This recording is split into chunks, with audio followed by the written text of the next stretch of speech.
మరి మీరెప్పుడు వెళ్ళేది ప్రయాణం?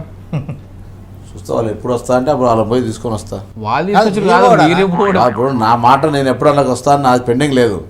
వాళ్ళు మా దాంట్లోకి వస్తామన్న మాట పెండింగ్ ఉన్నది. 2019 వరకు వాళ్ళందరూ తీసుకురావడానికి ప్రయత్నం చేస్తారు. సూపర్ ఆన్సర్ అన్నా. నేను ఒక క్వశ్చన్ అడుగుతున్నా, పర్సనల్ అడుగుతున్నా. ఇప్పుడు సోనియా గాంధీ చాలా క్లోజ్ ఉండే మీకు, అసలు ఢిల్లీలో మొత్తం చక్రం తిప్పినావు. మరి అప్పట్లో మంచి 5 రైల్వేలు చేసుకోలేదా? నీ చేతిలో పని అయినాయి 5 రైల్వేలు అంటే. సూర్య ఢిల్లీలో మంచి పైరవి చేసిన. ఎటువంటి పైరవులు ఒక్కొక్క పైరవి చూస్తే పరిశాన్ కావాలి. ఏం 5 రైల్వేలు అవి? వరంగల్లో పాస్పోర్ట్ ఆఫీస్ లేదు, కరీంనగర్ పాస్పోర్ట్ ఆఫీస్ తెచ్చిన. చాలా పెద్ద పేరు సంపాదించుకున్నా. హైదరాబాద్కే రైలు పోతాయి, వరంగల్ నుంచి రైలు పోదు. కరీంనగర్ నుంచి తిరుపతికి రైలు వేసిన. బీటీ కార్మికులు హాస్పిటల్ తెచ్చిన. 2 కేంద్రీయ విద్యాలయాలు తెచ్చిన. ఎలుగందల కిలాకు 5 కోట్ల టూరిజం కింద తెచ్చిన. కరీంనగర్ సిటీకి 26 కోట్ల రూపాయల బస్సులు తెచ్చిన కేంద్ర ప్రభుత్వం నుంచి.